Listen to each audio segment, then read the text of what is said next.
You can turn to song number 437.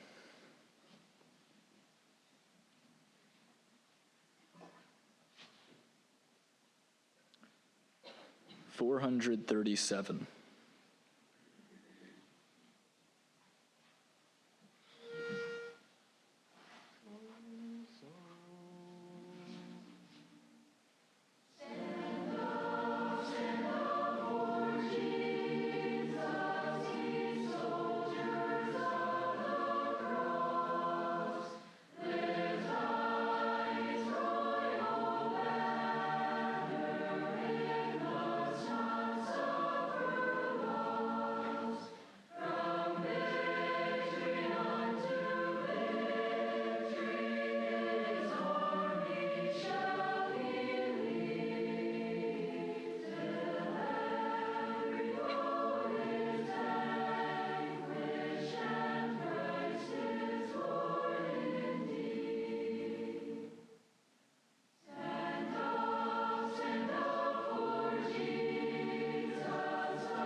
Welcome everyone to our evening service. Let's stand for prayer. Father, I thank you for the privilege of being together again here this evening, and I thank you for each one that is here, and I thank you most of all for your presence here with us this evening. I just pray that we would honor you in the service here this evening. I just pray also for Josh and Carrie, be with them and with Josh as he shares this evening. Pray this in Jesus' name, amen. You may be seated. Okay, at this time we'll give our attention over to Josh.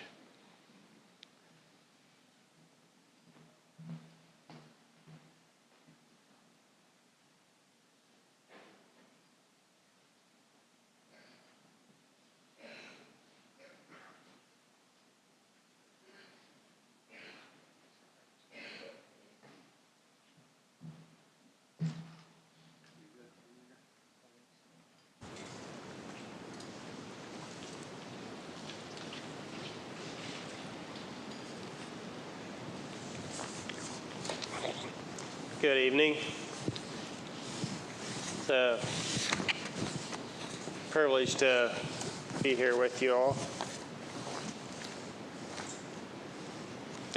Whenever I tell my story, it reminds me of some verses in Isaiah 40 verses 11 to 18, where it kind of describes the might and magnificence of God and how small the universe is in comparison to him, and yet how he takes care of us the way a shepherd does a new lamb.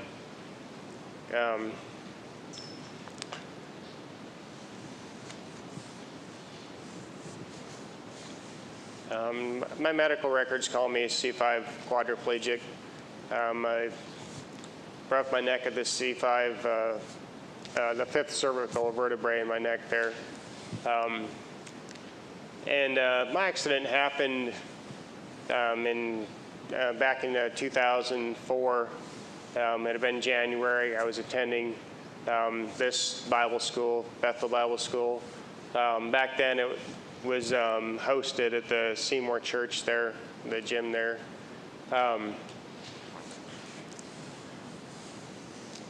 It was January 23rd. It was on a Friday afternoon during volleyball or activity time. One of my cousins was visiting.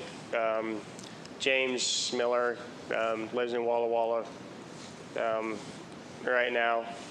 But him and I went into town, into Seymour there, went to a car wash to wash the car I was driving.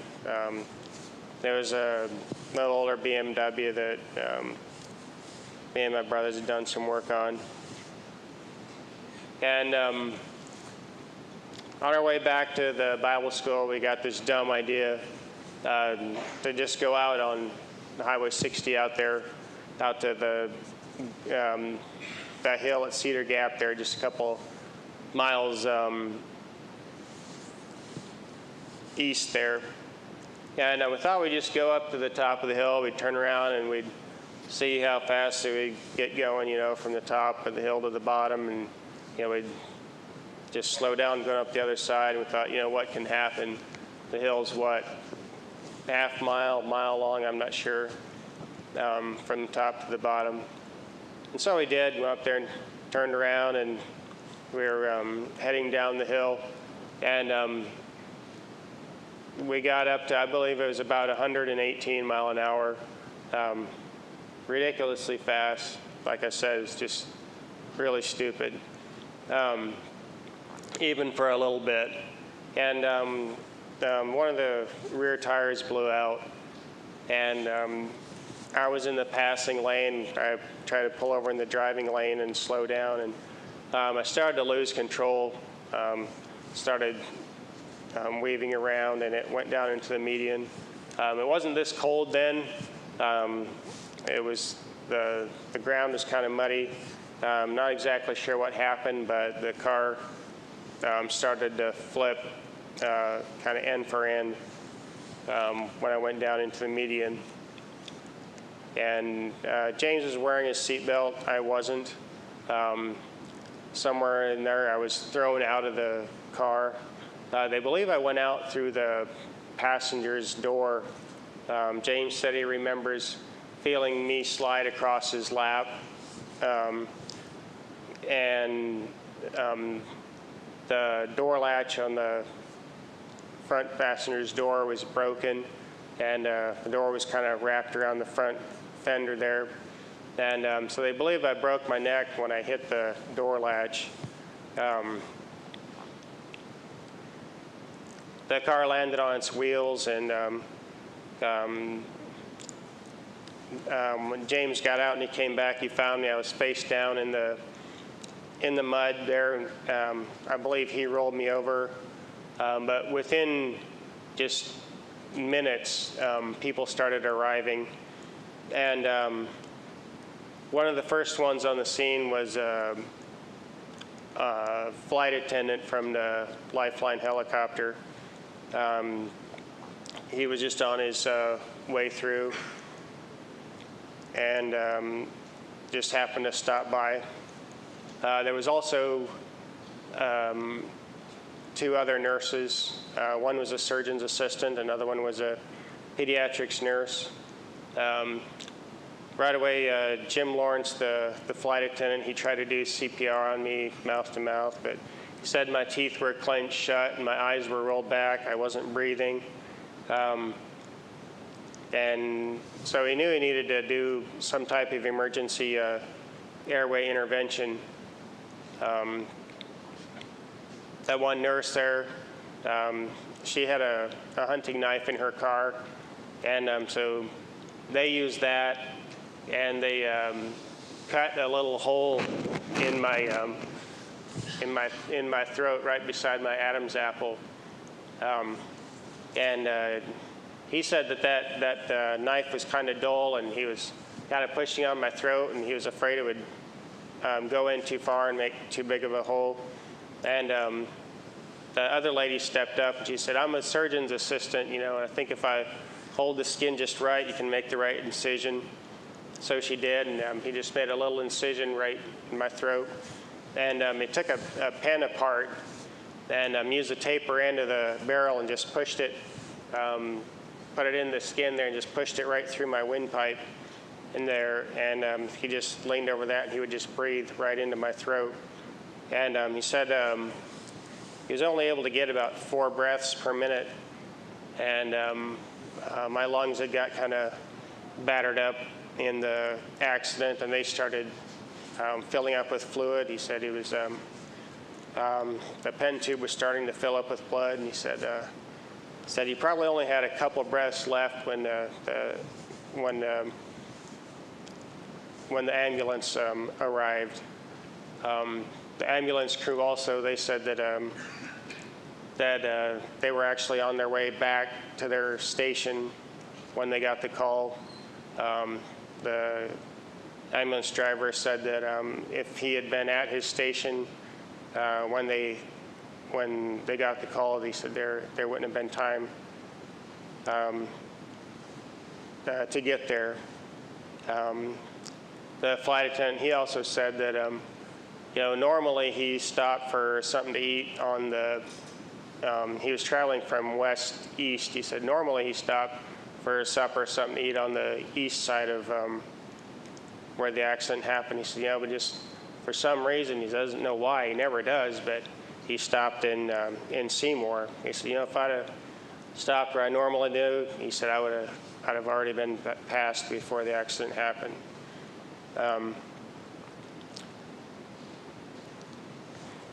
When the ambulance arrived there, they put a breathing tube in and stabilized me until a helicopter got there and flew me to Springfield. They took me to Mercy Hospital. I ended up being there for about 2 months. And I don't remember much of it at all, or really anything, from Friday until the following Wednesday. They had me on some sedation medication. But I remember just waking up and realizing I was paralyzed. I didn't know what had happened. I knew I'd been in an accident. I knew James was with me. And I couldn't remember what people would tell me. I'd ask my family, what happened. They'd tell me what happened, and I'd fall back to sleep. I'd wake up again, and I'd ask them again. And I was asking them the same questions over and over, and it was kind of scared me. I thought, man, is there something wrong? Do I have a brain injury yet too? Is there something wrong with my mind?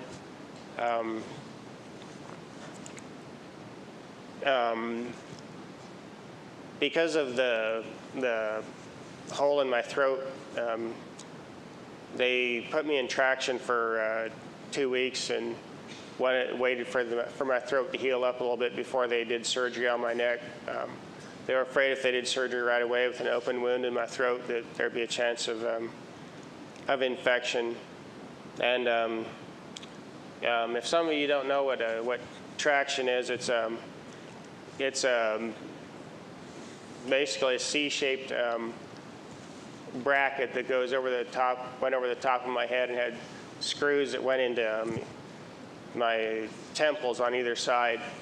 And they had a hook on the top of it, and there was a cable that hooked to that C-shaped bracket, and it went over the head of the bed and through a pulley, and they had 15 pounds of weight hanging on it. And so it just stretched my neck out really straight, kind of like a chicken before it gets butchered, you know. And then tipped my head way back. I couldn't move it at all. And, you know, so when people would come in to visit, you know, they'd have to come right up close to the bed for me to see them. And the first thing they saw was the wound there in my throat. Every so often, they'd have to come in and tighten up these those screws in the side of my head. And it was really kind of gross, because when they would do that, they would just get this tremendous pressure squeezing on my head. And I could feel them, because they went into the bone there, and they would just kind of creak, and it was really gross. One time, they sent these two guys in there to tighten them up, and they looked like somebody from like groundskeepers or something. They didn't look like any medical personnel. They had this little basket of tools, you know, this little tool tray. It looked like something off clearance, you know, Harbor Freight or something, just random things. And I didn't know what they were coming in there first. And I thought, oh, you know, they're going to tighten this thing up. They're kind of talking and joking, you know, about something completely unrelated to me. And they started trying different wrenches on these bolt heads, and I'm catching on that they may not have the right one. Oh, well, this one should work, you know. And I don't know if it's metric on standard or standard on metric, but before I could say anything, he starts tightening this thing down, and they got it tightened up. And then when he went to pull it off, it wouldn't come right away. And he started moving, and I was moving with it. And he didn't think, but so first thing he does, you know, he just thump on it with your wrist like you're going to knock it off a regular bolt, you know. And, you know, I thought, you know, I'm a person. I'm not a lawnmower or something. Another thing they had to do sometimes was suction my lungs. Like I said, my lungs had had a lot of trauma. One of them was collapsed, and they had to inflate it. And then, but they would drain a lot of fluid. So they had this this drain mechanism that would just pull fluid off from around them. But they would also have to go in sometimes and suction my airway. And they would use this surgical tubing. They would just feed up my nose, stick it up my nose, and then they go down my throat and all the way down low, close to my lungs, pretty close down there. And then when they got it where they wanted, they'd just put suction to it and just vacuum it out of there. But they had to be careful, because if they didn't feed it in there right, it would go up my nose, so going down my throat, it would come out into my mouth. And if they put suction to it, you know, I'd be like a fish out of water, you know, just yapping for air. And I couldn't move anything for the first quite a while. I was literally paralyzed completely from my neck down. I could just wiggle this one wrist a little bit, and my arms were just stuck at my side. With the traction thing, I couldn't turn my head or anything. So, I mean, it was like I had no movement at all. So I would tell them, you know, the only way I had to communicate was, if I couldn't talk, was to blink my eyes. And if they did have it in the wrong place and they put suction to it, I couldn't talk. So I'd tell them, you know, if I really blink my eyes, then get it out. And, you know, sometimes it would be a little while till they'd suction it, and I'd feel like I was drowning when I was trying to breathe. Another thing was being alone and unable to call for help. The personnel, staff, and everyone, people were really nice there in Mercy. They would let me have more visitors than what we were allowed to. Some of the other families in there, they didn't really like it. There was too many feet sticking out under the curtain in around my bed there in the intensive care, and they complained. So the chaplain gave me a room just inside the unit with glass doors. They could shut the doors, and no one could see how many visitors I had. But there were still times between visiting hours that I'd be by myself. and I couldn't push a call button or anything. So if they didn't stop by pretty regular and check on me, there was a few times I'd go a while and I was by myself and I couldn't call for help. Another thing is, I remember just having to be fed and, tears wiped off my face, and especially when people came in to visit. I loved when people came in to visit, as Bible school students came in to visit quite a bit. My friends came in, it was just tremendously embarrassing. I knew I was doing something stupid. It was my own fault that I was paralyzed. It was right in the middle of Bible school, and interrupted a lot of activities. People would come in and visit me. They'd come in and sing for me, and I was afraid of what people would think of me. They probably thought I got what I deserved. It was my own fault. It's what I'd asked for, and they come in and have all these people see me completely helpless. They come in around meal times, have to see me get fed. If I start crying, I'd just run back into my ears there, and it was just hard to be seen that way.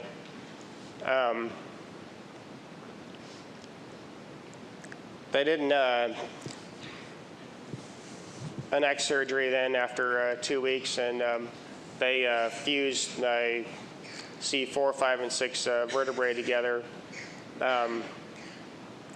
After that, I was able to start getting up into a wheelchair and doing therapy. My surgeon, had given me a really grim prognosis to start with. He had said that my spinal cord looked like a frayed cable and there was bone chips in it everywhere, and really scared us. He had told us that, there'd be this 99.9% chance that I'd be paralyzed from the neck down for the rest of my life, and, really scared our family. And he was a really good surgeon, but it seemed like somewhere along the line in his schooling that he kind of traded in most of his people skills for his surgical skills. And, there wasn't any bone chips in my spinal cord. It wasn't near as bad as what he thought. It had just been kind of pinched down about 50%. I think one of us made the joke that thought maybe he had a frayed cable somewhere sometimes. But, after surgery, being out of traction and being able to sit up in bed, being able to get into a wheelchair, it had its own set of challenges. I remember just being in the wheelchair for the first time was really hard. And for one, after being flat for 2 weeks trying to sit up, I would just faint like really quick. They'd have to sit me up really slowly, and any movement or sitting up too fast, I would just faint really quickly. And so I would have to have my feet propped up and just recline way back, and I'd have to wear these brackets or these splints on my wrists, because I couldn't. My wrists would just hang down. I couldn't move them at all. I had a little bit of I started getting a little bit of bicep function. I'd have to wear like 2 seat belts. If I leaned at all, I'd just fall over. They had this bracket on the joystick on my wheelchair. They could set my arm in there, and I could just move it a little bit. But I could kind of drive it down the hall after a few weeks. And I remember just going out of my room and having people see me in a wheelchair. I thought, wow, this is really me. I really am paralyzed. I really have to use a wheelchair. And I was really anxious to go home. I was getting tired of being in the hospital after a few weeks, and then for sure after a month or two. But I was really afraid of going home also, and being around the church people in a wheelchair. And and just being weak and helpless. I think that when I was doing therapy there, I had this really great therapist. He had a way of making me laugh and stuff. He wanted me to start exercising my biceps. And he started getting out weights. He started with a pound and put a pound weight on my wrist. I couldn't curl a pound, so he went down to half a pound. I still couldn't lift it. And he went down to just a few ounces or something. He said, this is about the weight of a few paper clips. You should be able to lift this. And it was basically just the weight of my own arm was all I could lift for a while. And, so just being tremendously weak and helpless was kind of hard to take on that identity.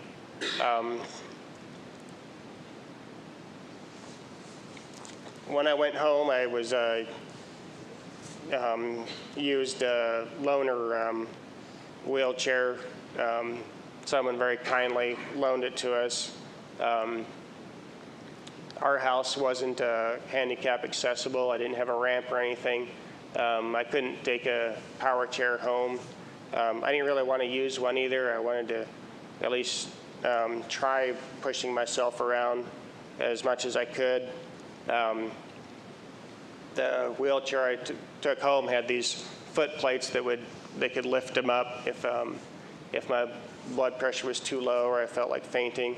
Had a really tall backrest, and they could just lay it down. If I'd start to faint, they could just put my feet up and lay the back down. It worked really well, but it was really ugly. I mean, like, no wheelchair is cool, but this one it seemed to me like it was a class of its own. I thought it seemed like something prehistoric, like something maybe David would have used to push Mephibosheth around the palace or something. But, my therapist made these knobby projections on the push rings just out of moldable plastic. And, so I could, around the house, I could push out a little bit. I could kind of move around on the hardwood floor a little bit. But if I was on any carpet, I was pretty much stuck. But, they were this white, and they made it look even dumber than before. And, I remember going to the first youth function I went to. My family was anxious for me to go with them. I had 3 siblings in the youth group, and they wanted me to go with them to functions, and I just wanted to stay home. And, I had so much fear, it was almost panic before, thinking about going to a youth function. I do remember enjoying church, maybe even more than I ever had before. When I sat in church, I felt normal. I wasn't so different. I was like everyone else, and people were so kind and caring, and my friends would come talk to me after church, and I'd have this protective ring of people around me after church, where I didn't feel so obvious or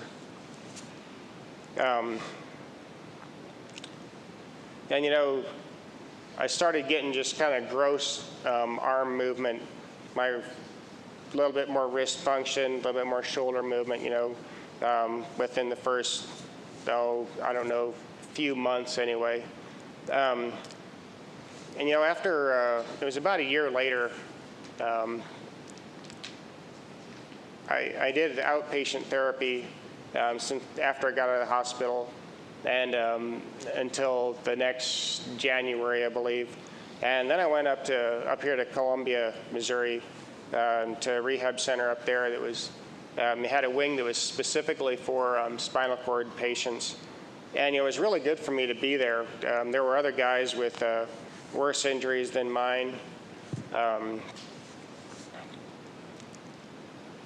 Guys with no family or church support at all. They thought I had it made. On weekends, I always had lots of people there. Those brought in food. Even during the middle of the week, it was 3 hours from home up there. Some of my brothers and some of the other guys, they'd knock off work a little early, and they'd drive 3 hours up there, and be there with me for a couple hours and drive back home, And my sister stayed with me up there most of the time. Like I said, some of the other guys, they didn't have any family or friends or church support at all. Some real loners up there. While I was up there in Columbia, they helped me get back to driving, set me up with a truck with a wheelchair lift and hand controls.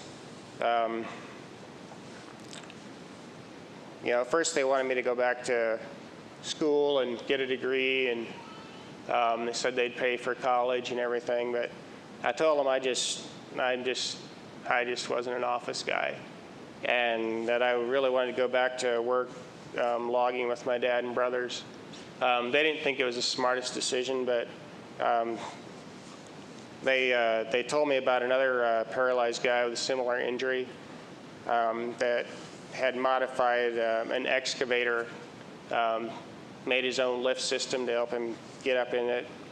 And we were able to meet him and go look at what he had done to his excavator, and gave us some ideas of how we could maybe modify a piece of logging equipment. Here in Missouri, most of the logging is done similar to what it is out east and south. They have a machine that cuts the trees down.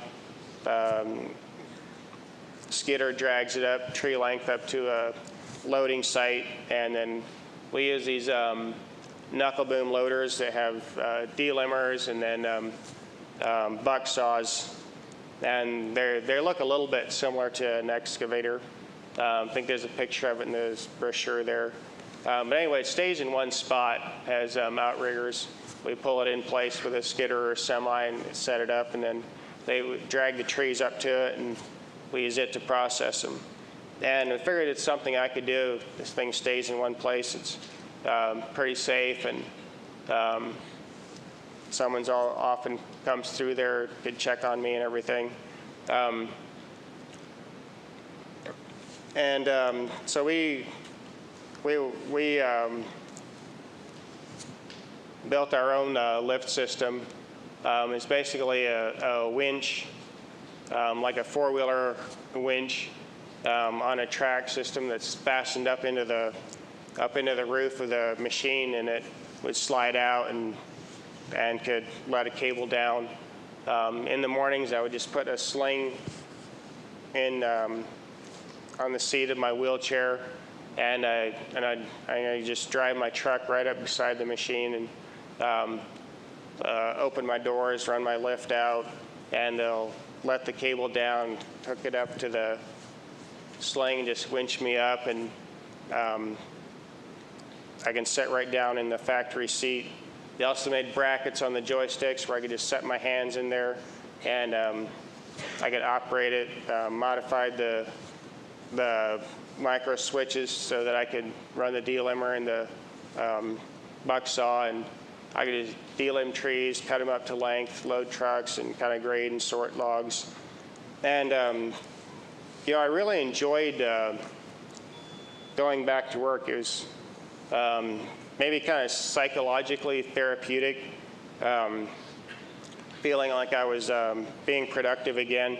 My family did so much for me. I was so dependent on them. It seemed like I was a drain on the family, and there's nothing I could do to really give back or do my share of the work. I think one of the things I really enjoyed about it most was just getting out of the wheelchair and feeling normal again. Foresters or people would come out to the woods, out to the job, and I looked just like everyone else. I didn't feel so different.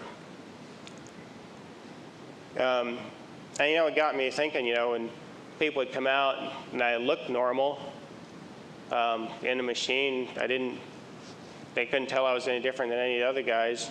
It got me thinking, there's lots of other people like this. There's lots of other people that have really hard things to deal with, and we don't know. They're not obvious to us. my difficulties are obvious, but there's people that are dealing with harder things than paralysis that we don't see, we don't know, we don't understand.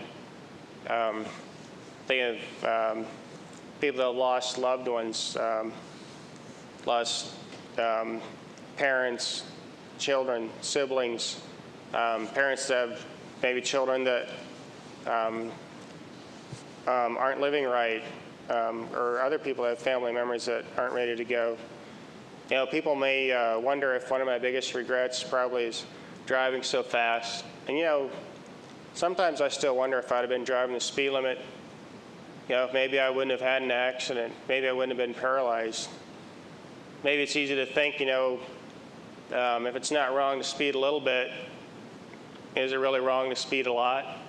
But at higher speeds, we're a lot bigger danger and threat to other people on the road and to ourselves.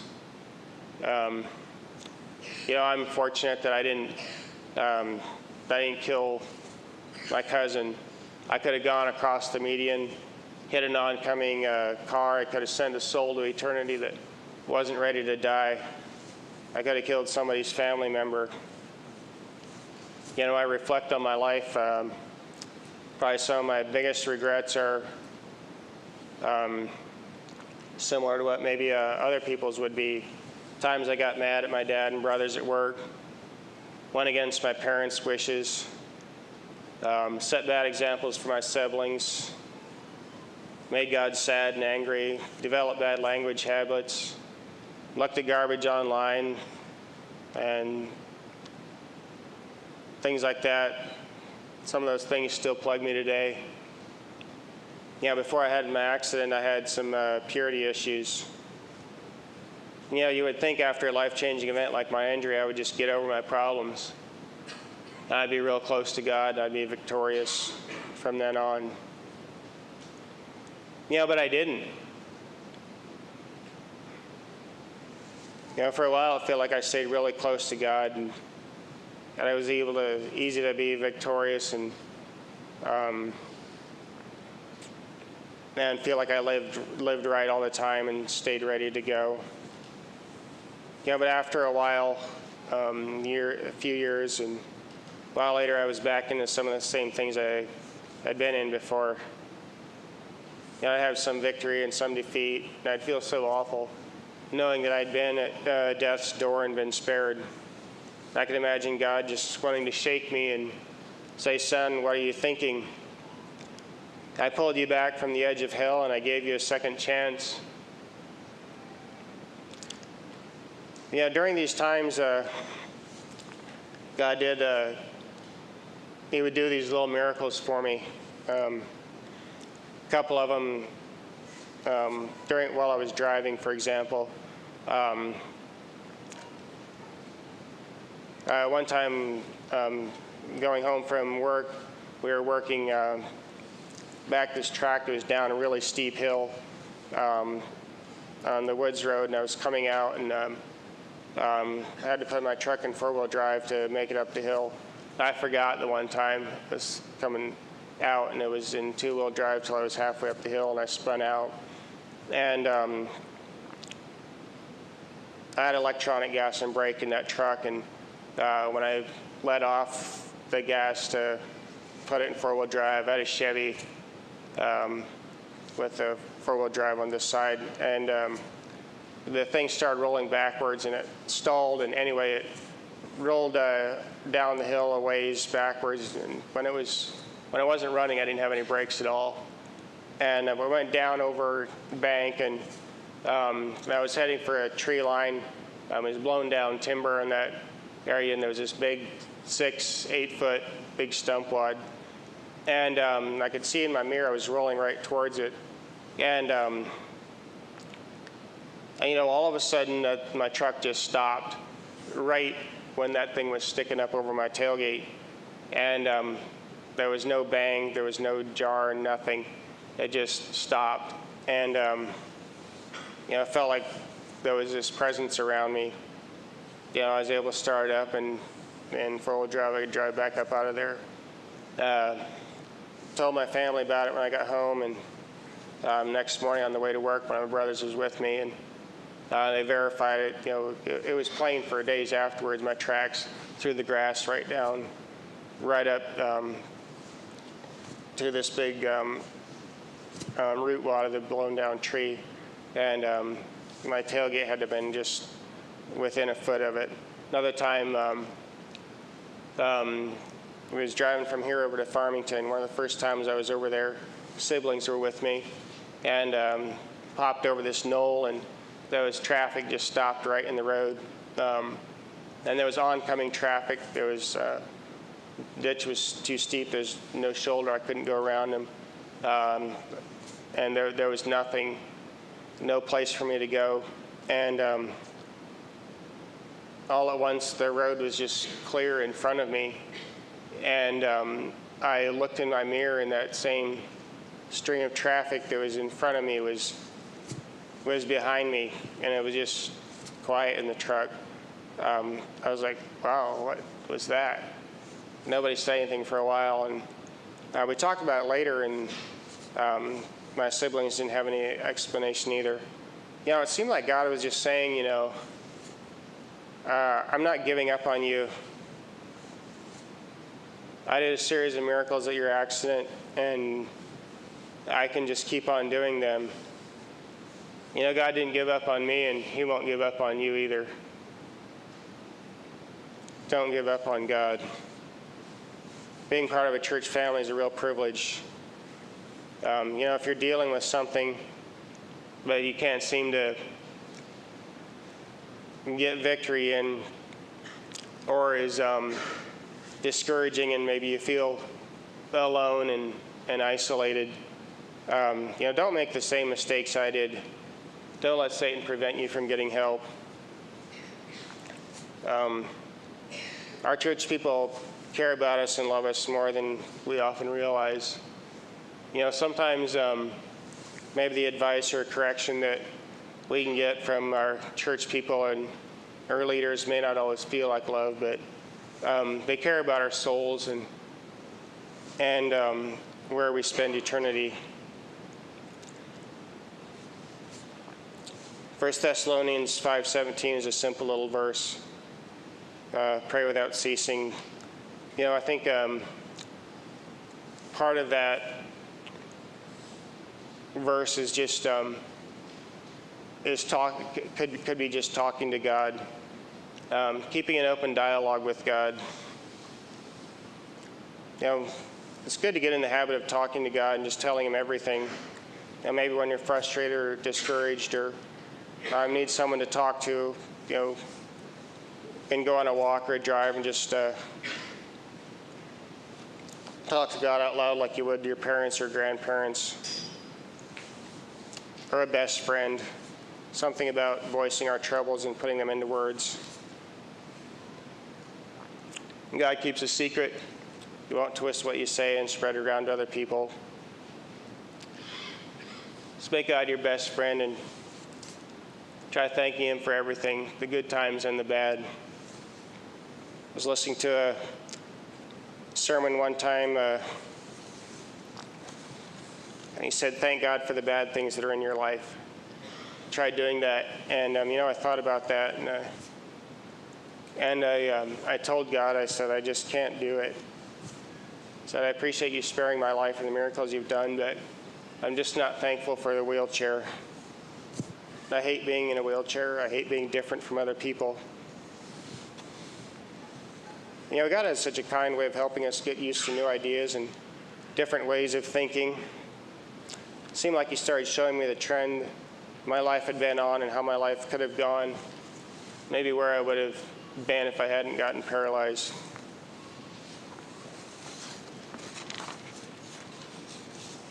You know, maybe if I would have gotten married, I could have been a disaster of a husband and a father. I love the song Mercy Spree. There's a couple phrases in there that describe what God did for me at my accident really well. It says, did Christ, when I was sin pursuing, pity me, pity me? Did he snatch my soul from ruin? Can it be, can it be? Also like the chorus, One version of Reach Out to Jesus says, reach out to Jesus with love he's reaching out to you. He's so sympathetic, understanding, kind, and true. His touch will heal you. His love will really make you whole. Why not reach out to Jesus and he will satisfy your soul? He may not heal all our ailments and sickness, but he can heal the holes in our hearts, feelings of sadness and discouragement. There's victory in staying close to God. Carrie's going to tell about how we met.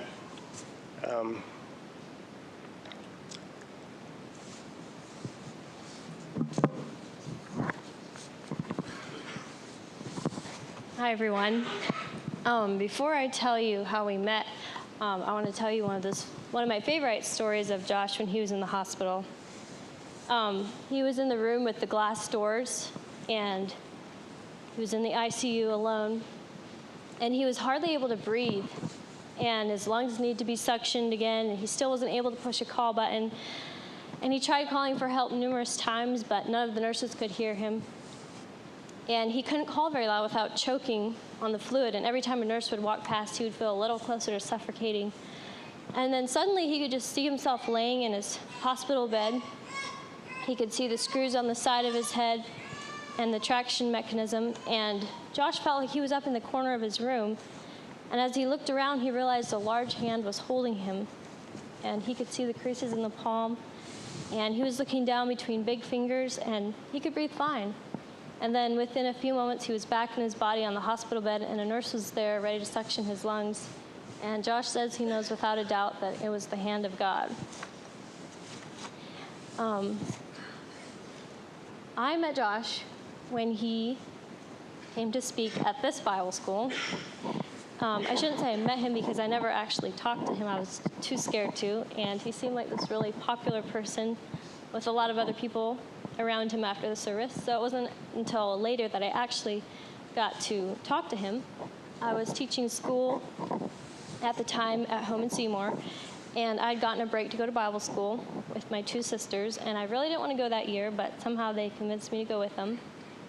And I didn't really know Josh at all, besides that he was in a wheelchair from a bad car accident.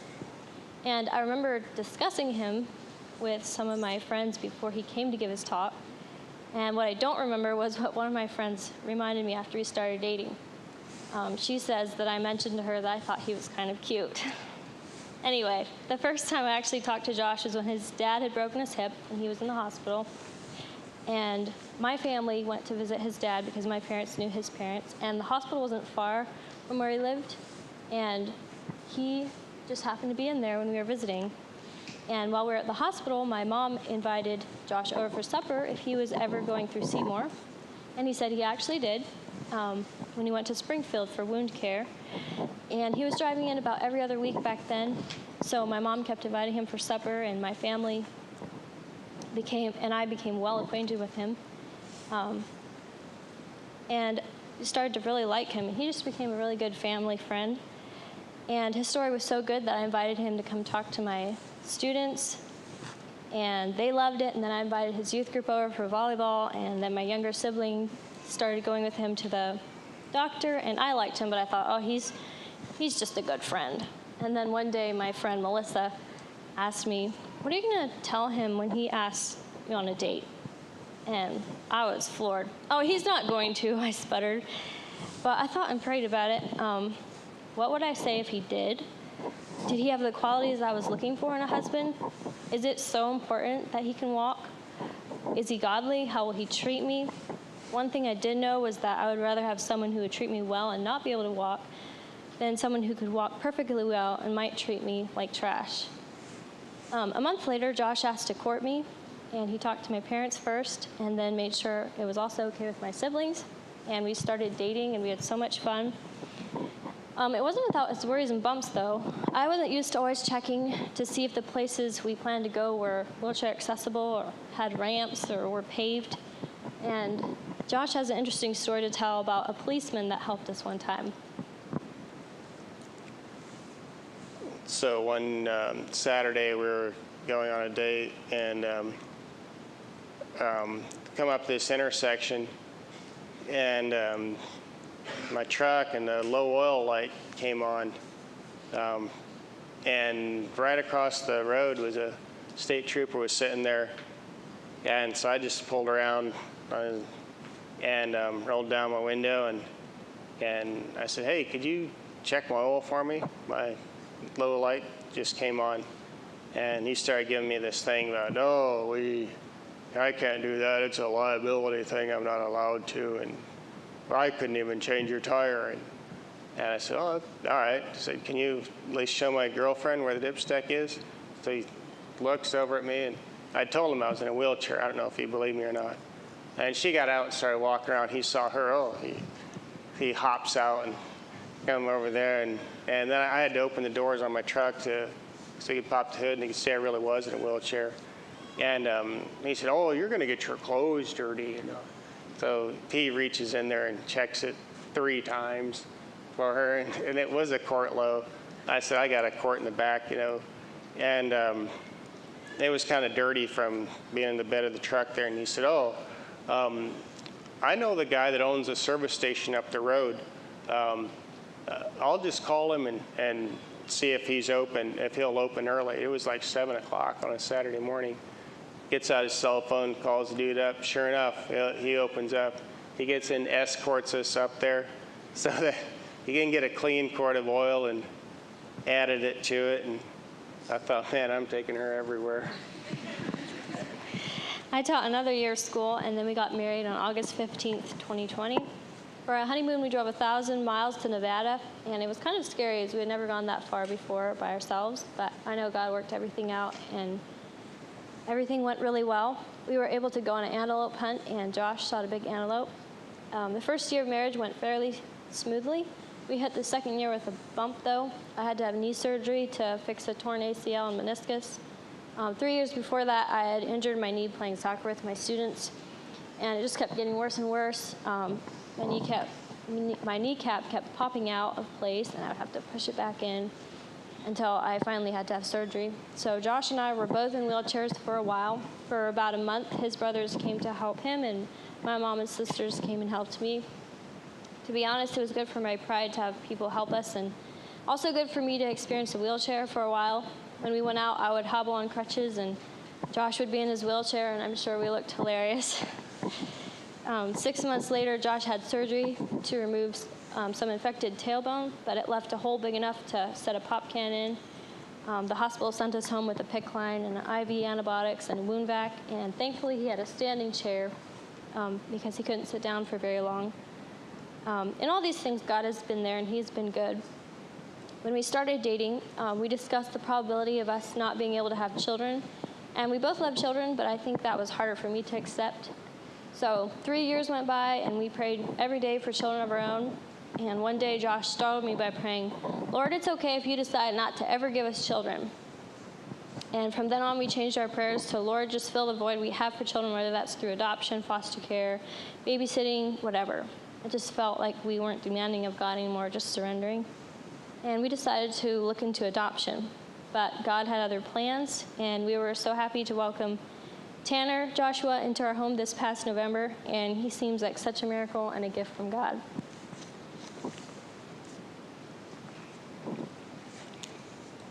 People sometimes wonder, how things are going.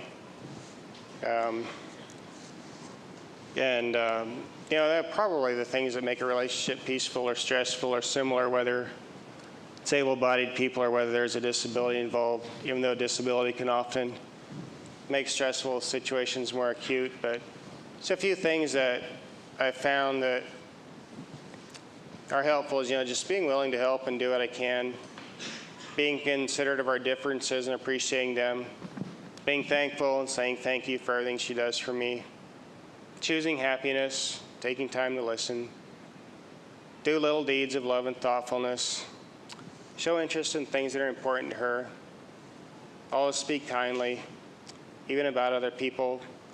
Kind words always tend to gender security and peace of mind. Stay calm and don't raise my voice unless it's an emergency. I got a few objects I might show how I manipulate them, just kind of daily living things. And after that, Carrie's going to read a poem, and then might take a few questions. Dave did say I could go till 1:45, so I'll try and make sure I'm for sure done by then.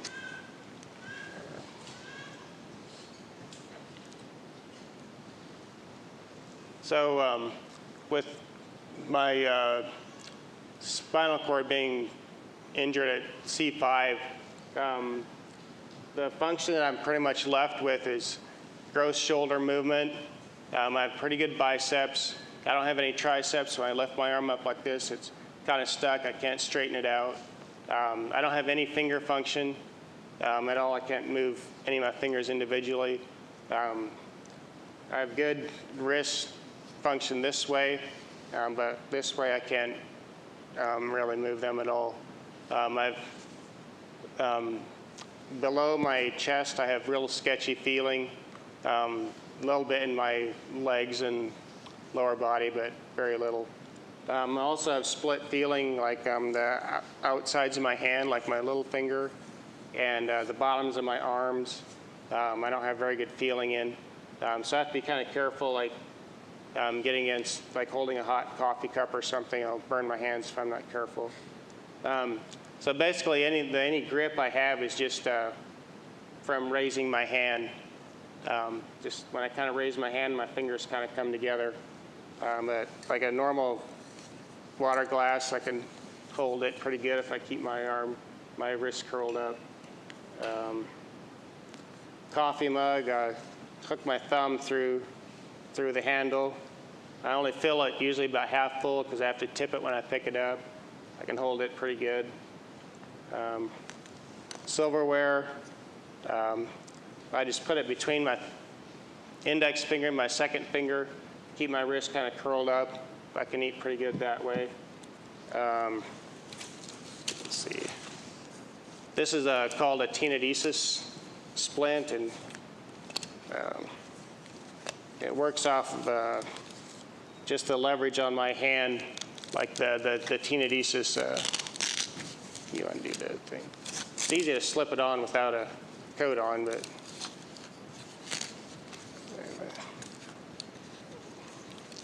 it basically holds my thumb and index finger stationary.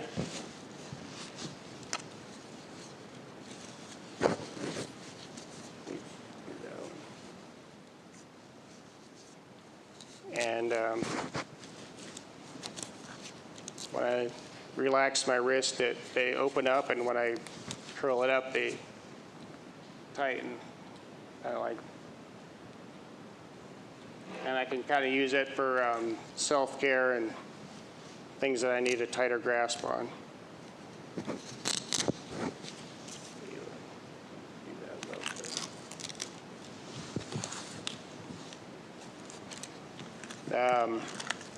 My truck keys, they made that key just kind of L-shaped. You can kind of see, it's just when it's in the ignition, there's just kind of a lever sticking down. To put it in the ignition, I put the key on the inside of my hand and drape the remote over the back, and I can just shove it in the ignition this way and then use my knuckle to turn the key. I do quite a bit of book work for our business too. I use a laptop computer. I can't use a regular mouse very well, but laptop, I can just use a scroll pad, works pretty well. And for typing, I use voice command a lot on my phone, but for the computer, if I need to type, I use a pen with this grippy rubber on the bottom, and hold it upside down and just peck type. I can also write to sign checks and stuff, use two hands if I have grippy rubber on the bottom. If you're using a phone, I just leave it laying on my lap here, and I can text pretty well. This here is the pen tube they use to make the airway in my throat. put this end in my throat, and he breathed through the top end. There's still a little bit of dried blood in there, just for proof of use. That's the knife that they used, anyway. And, all right. Okay, this is a poem that Josh wrote. Pray without ceasing. In darkest hours of deep despair, and when you're burdened down with care, when family's gone and friends are far, when God seems out beyond a star, when death has taken loved ones dear, when all you seem to feel is fear, when all your dreams have crashed and burned and people seem so unconcerned, Jesus says, don't cease to pray. I've been right with you all the way. I love you far more than you know, and I've gone through the things you go. I died for you upon that cross. My friends ran off. I felt such loss. It brings me pain when you are sad. Please let me be your second dad. If young or old, at work or play, I always hear the things you say. Whenever something steals your peace, please tell me and never cease. Keep calling out, keep holding on. Just talk to me as you walk on. Okay, well, it's 8:45, so if you have any questions, you're welcome to ask me afterwards. So.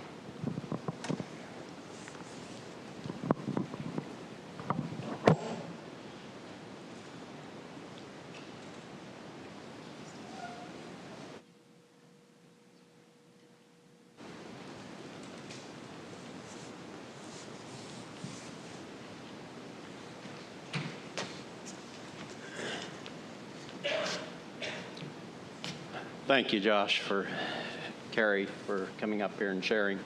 Not something Josh really enjoys, but I'm thankful that he was willing to do it. I remember that day very well.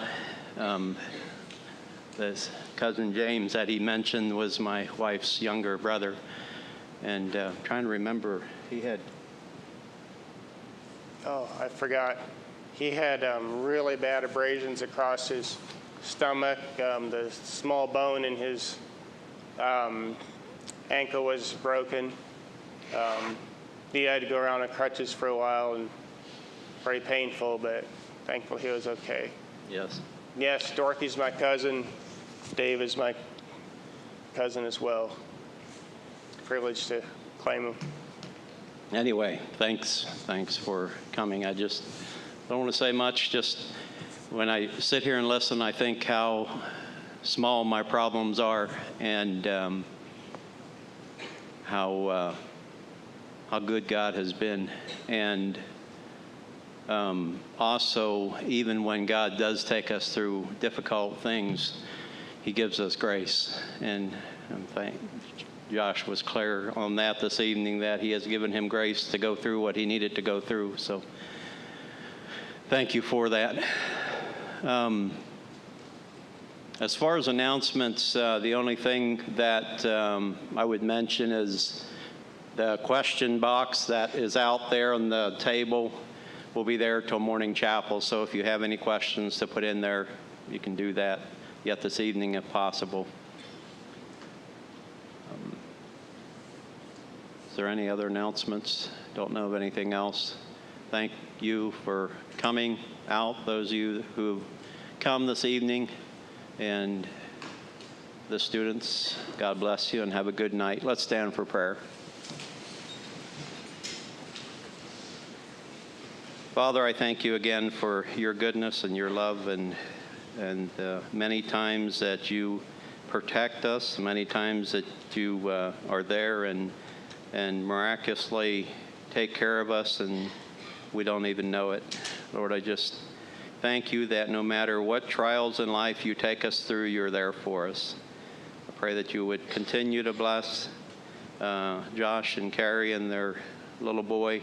Pray, Lord, that you would go with them and give them strength for whatever they face. And Lord, whatever we face, whatever our future holds, Lord, each one of us here this evening, may we always turn to you for our strength and know that you love us and that you will provide whatever we need. Help us to value health. Help us to value relationships, especially our relationship with you.